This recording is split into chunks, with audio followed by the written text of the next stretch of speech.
डिंग। Host, आपने एक hidden feature सक्रिय किया है। क्या? एक हिडन फीचर? भला यह किस तरह का फीचर? कर्पण, सिस्टम की आवाज़ आई। नोटिफिकेशन में आश्चर्य था। होस्ट, हम आपको बता दें, यह फीचर आपके दूसरों को बहुत ज़्यादा गुस्सा दिलाने के कारण एक्टिवेट हुआ है। इसकी मदद से आप अब जब भी किसी को गुस्सा दिलाएंगे, आप कुछ पॉइंट्स मिलेंगे। इन पॉइंट्स की संख्या सामने वाले के गुस्से के स्टेटस को देखकर दिए जाएंगे। क्या किसी को गुस्सा दिलाने पर यह ठीक है? और अब यह और भी मज़ेदार हुआ। कर्पण को जाने पर तरस आया। यह उसके लिए पॉइंट्स कमाने का अच्छा अवसर था। कर्पण, तुम्हारी परवरिश कहाँ हुई है?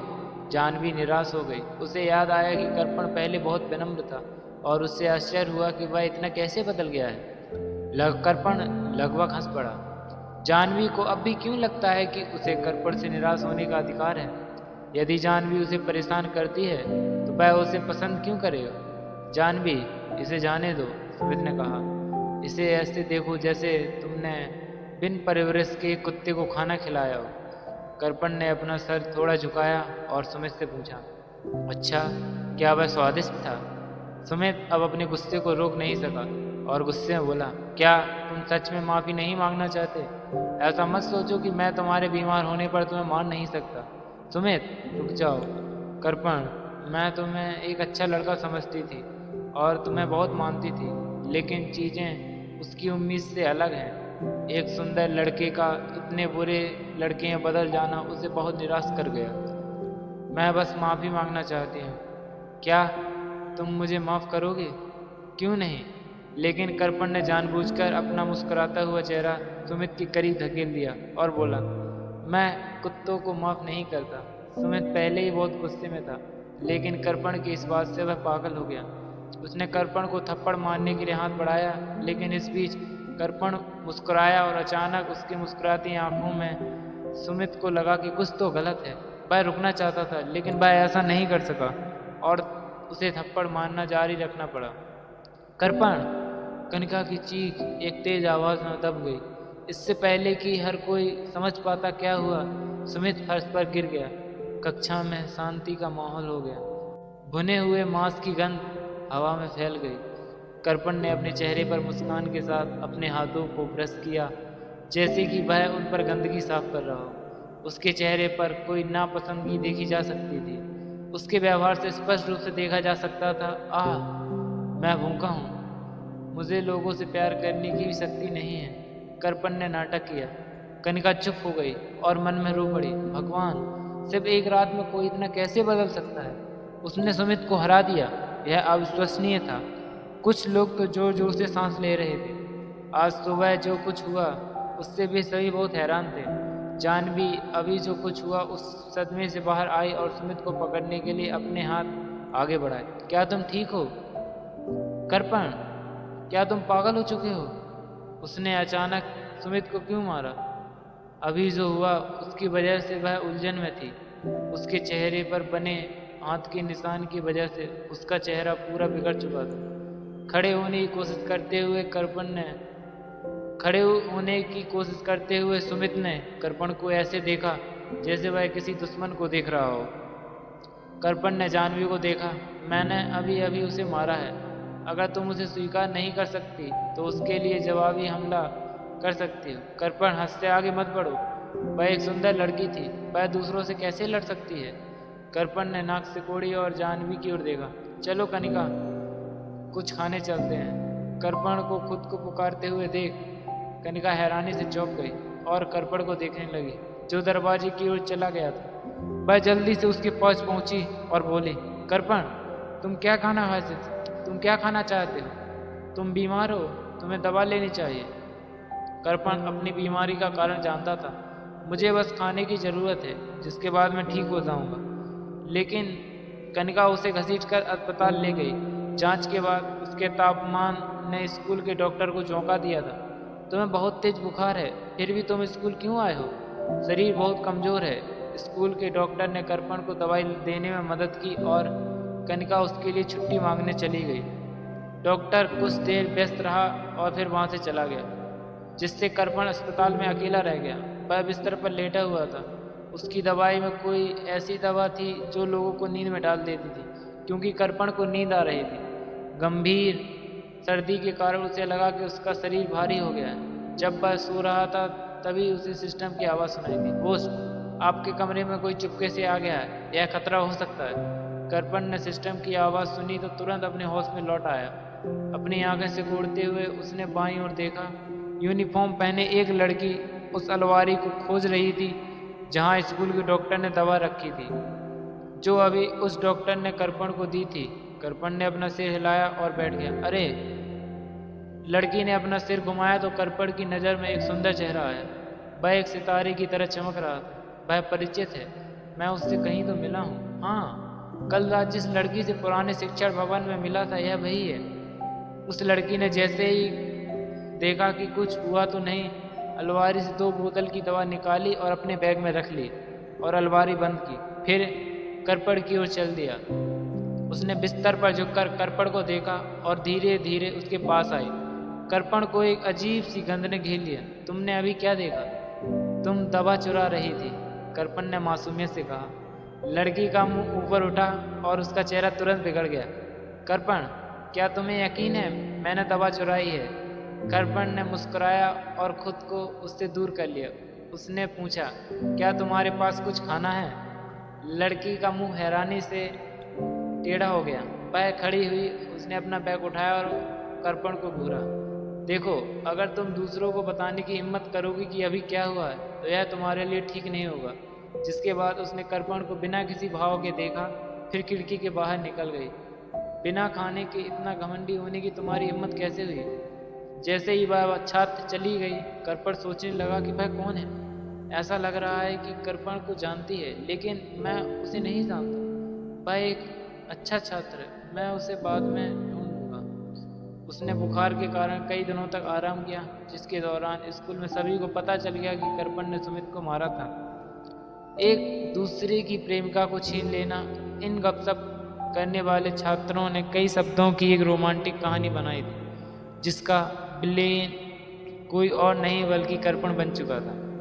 उसने जाह्नवी की प्रशंसा की, जो एक साथ कई पुरुषों के साथ डेटिंग करने के बावजूद किसी नकारात्मक खबर में शामिल नहीं हुई थी। कर्पण ठीक होने के बाद स्कूल लौटा, लेकिन जैसे ही वह अंदर गया, अन्य छात्रों ने उसका मजाक बनाना शुरू कर दिया। सौभाग्य से जाह्नवी को उसकी असली प्रवृत्ति का पता था, अन्यथा वह सफल हो जाता। हाँ, मुझे पहले नहीं पता था कि वह इतना बुरा लड़का है। आप किसी के चेहरे से उसे नहीं जान सकते। कर्पण ने उन सब लोगों को देखा जो उसकी पीठ पीछे फुसफुसा रहे थे। सब सुनकर उसने आर्यन का सेल फोन निकाला, स्कूल का फोरम खोला और अंदर चला गया। उसने देखा उस फोरम की डिस्कशन मुख्य बिंदु वही था। उसमें एक पोस्ट जिसका शीर्षक आकर्षक था, जिस पर आर्यन की एक तस्वीर थी जिसका प्रोफाइल बहुत सुंदर था। वह कक्षा के होमवर्क कर रहा था। मेरी यह फोटो कमाल है, साथ ही मुझे इस तरह से सुर्खियां में लेने से मुझे और भी ज़्यादा फायदा होगा। उसने उस पोस्ट को ठीक से पढ़ा। अरे, यह क्या है? कर्पण ने फोरम के नीचे स्क्रॉल किया तो उसके सामने एक तस्वीर आई। मंद रोशनी में एक लड़का एक लड़की को बार में घसीट रहा था। ऐसा लग रहा था कि वह उसके साथ कुछ गलत कर रहा हो। कर्पण की आंखें चमक उठी। फोटो में जो कुछ चल रहा था उसकी याद उसके दिमाग में आ गई। 1 महीने पहले होस्ट को पता चला कि जाह्नवी और सुमित एक बार में गए थे, इसलिए वह उनके पीछे बार में चला गया। रोशनी कम थी, इसलिए होस्ट एक लड़के से टकरा गया। कुछ देर तक बहस करने के बाद उसकी लड़के के साथ लड़ाई हो गई, जिससे वह उनसे झगड़े में व्यस्त हो गया और जाह्नवी सुमित के बारे में भूल गया। लेकिन उसे ठीक से याद नहीं था कि उस रात क्या हुआ। उसे बस इतना याद था कि जब वह जागा, वह स्कूल के बाहर बेंच पर लेटा हुआ था। उसे नहीं पता कि वह यहाँ कैसे आया, उसे यहाँ पर कौन लाया था। लेकिन जो तस्वीर फोरम पर डाली थी उसमें उसका चेहरा स्पष्ट रूप से नहीं देखा जा सकता। ऐसा लग रहा था कि वह फोटो किसी के साथ कुछ कर रही थी।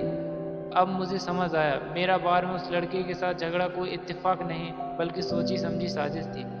वह अपने किए हुए काम को मेरे सर पे डालना चाहता है। यह कितना मज़ेदार है। उस पोस्ट में निम्नलिखित कमेंट भी थे। कर्पण ने उन्हें दिलचस्पी से पढ़ा, जिसमें पहला इस तरह था, मुझे उम्मीद है आम लोगों की तुलना में ऐसे साहसी और सीधे छात्र से नहीं की जा सकती। दूसरा, मैंने पहले ही कहा था कर्पण मासूम होने का नाटक करता है। तीसरा, वह एक बुरा लड़का है। चौथा, हे भगवान, वह स्कूल में बहुत अच्छा है, वह ऐसा कैसे कर सकता है। यह एक लड़की का कमेंट था जो उसे बहुत पसंद करती थी। उसी ने दोबारा कमेंट किया, यह तस्वीर किसी ने एडिटिंग की हुई है, मैं इस पर विश्वास नहीं करती। पांचवा, क्या बेवकूफ़ी है, वह ज़रूर मासूम होने का दिखावा कर रहा होगा। वह दिखावा करने में इतना माहिर है कि हम इतने लंबे समय तक बेवकूफ़ बने रहे और हमें पता भी नहीं चला। मुझे लगा कि वह एक अच्छा छात्र है। कोई व्यक्ति का चेहरा तो जान सकता है लेकिन उसका दिमाग नहीं। यह शब्द सुनने में अप्रिय लग सकते थे लेकिन उन शब्दों में ज़्यादातर आक्रोश और नाराज़गी थी। उन शब्दों के बाद कुछ लोगों ने और भी गलत ढंग से कमेंट किया। कर्पण कनिका के पीछे आ गया।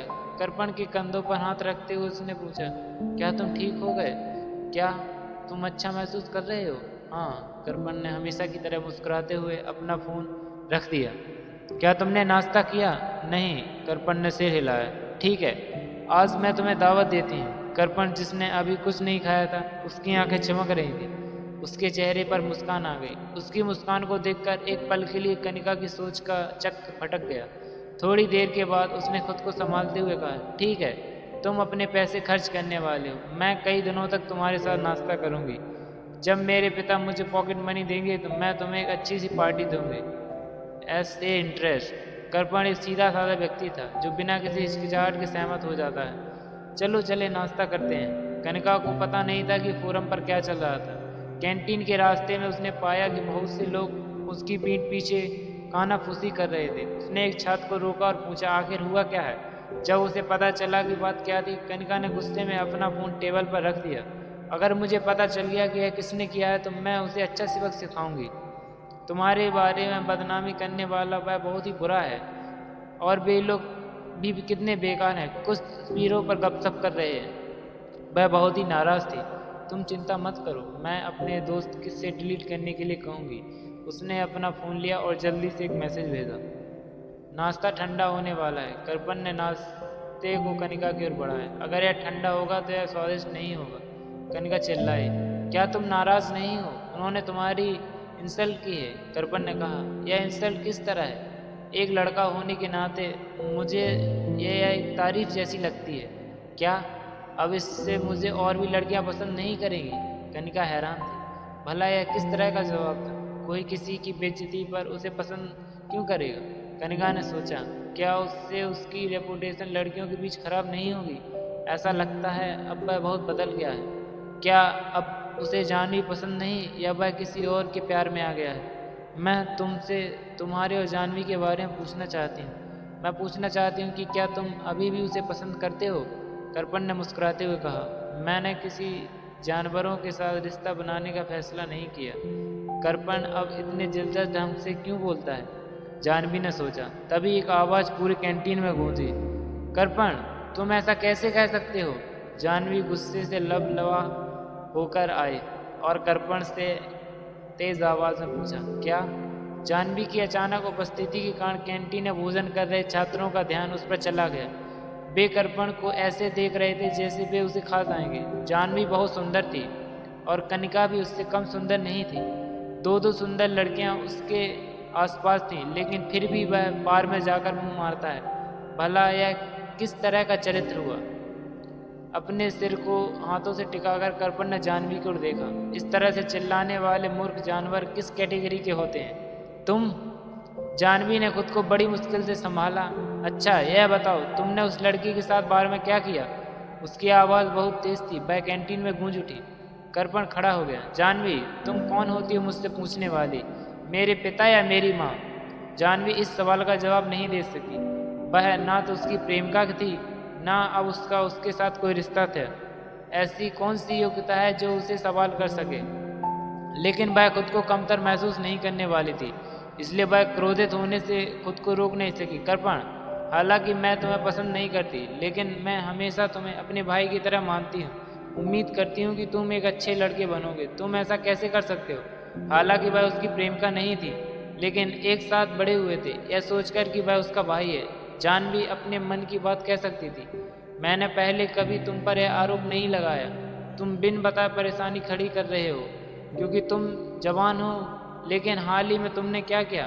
तुम रात में दूसरों के साथ बारह मस्ती करते हो। क्या तुम्हें शर्म नहीं आती? भले ही मैंने 12 में मौज मस्ती की हो, लेकिन इससे तुम्हारा क्या संबंध है? क्या तुम सोचती हो कि तुम मेरे पिता हो? तुम बेशर्म हो। मैं तुम्हारा पिता नहीं बनना चाहती। हाँ, तो तुम खुद को मेरी बहन मत समझो। मुझे डर है कि मैं तुम्हें बहुत गुस्सा दिला दूंगा। जब तुम सुमित के साथ रिश्ते में थी तब तुमने यह क्यों नहीं कहा कि तुम उसे भाई मानती हो, जब तक कि तुमने मुझे बहुत परेशान नहीं कर लिया। अब तुम मुझे अपना भाई कहने की हिम्मत कैसे कर सकती हो? जब इतने सारे लोग आसपास थे तब उसने जाह्नवी से सवाल किया। जाह्नवी को नहीं लगा कि वह उससे ऐसा जवाब देगा। सच में अगर मेरी बहन तुम्हारी जैसी होती तो मैं उसे मिट्टी में दफन कर देता। कृपण, तुमने मुझे निराश कर दिया है। जाह्नवी ने चेहरे पर निराशा के साथ अपना सिर हिलाया। उसने सोचा था कि उसे अपनी बात समझा देगी, लेकिन अब वह एक मरी हुई चूहे की तरह लग रही थी जिसे रेतगुल्लू पर चिपका दिया गया हो, जिससे अब वह एक जगह पर सिमट कर रह गई है। उसे कुछ महसूस नहीं हो रहा था। कृपण ने जाह्नवी को घूरते हुए कहा, क्या तुम्हारा काम खत्म हो गया है? यह देखकर जाह्नवी अनजाने में पीछे हट गई। तुम क्या करना चाहते हो? मैं नाश्ते के बाद व्यायाम करूंगा। क्यों न तुम भी इसे ट्राई करो? तभी एक तेज आवाज गूंजी। तुमने झगड़ा क्यों किया? प्रिंसिपल ने रूलर पकड़ते हुए गंभीर चेहरे के साथ पूछा। वे कैंटीन में हो रहे शोर से आकर्षित होकर यहाँ तक पहुँचे थे। प्रिंसिपल, मैंने लड़ाई नहीं की, कृपण ने हाथ ऊपर करके जवाब दिया। मैंने इसे व्यक्तिगत रूप से देखा है। क्या तुम इसे मना करना चाहते हो? प्रिंसिपल ने गुस्से को नियंत्रित करने से डंडे को टेबल पर जोर से पटका। मुझे लगा कि तुम एक अच्छे छात्र हो। धन्यवाद, आपने मेरे बारे में ऐसा सोचा। कृपण खांस का मुस्कुराया। प्रिंसिपल, मैंने वास्तव में लड़ाई नहीं की। प्रिंसिपल इतने गुस्से में आ गया कि उसके चेहरे की त्वचा कांप उठी। ठीक है, तुम मुझे बताओ कि तुम लोग कैंटीन में क्या कर रहे थे? हम बस बातचीत कर रहे थे। प्रिंसिपल जोर से चिल्लाया। वह गुस्से से लगभग फटने ही वाला था। क्या तुम्हें लगता है कि मैं पागल हूँ? मुझे बातचीत और झगड़े में अंतर पता नहीं है? तुम क्या मुस्कुरा रहे हो? मैंने तुमने मुस्कुराने के लिए नहीं कहा। मुस्कुराओ मत। क्या मेरा मुस्कुराना कानून रूप से विरुद्ध है? मैं जब चाहूँगा मुस्कुराऊंगा। उसने एक और लंबी सी मुस्कान दी। अब प्रिंसिपल बर्दाश्त नहीं कर सकते। उसने कृपण को और जाह्नवी को सजा दी कि उन्हें एक सप्ताह तक अलग अलग खेल के मैदान की सफाई करनी होगी और खुद के बारे में एक पेपर में लिखना होगा। दोस्तों,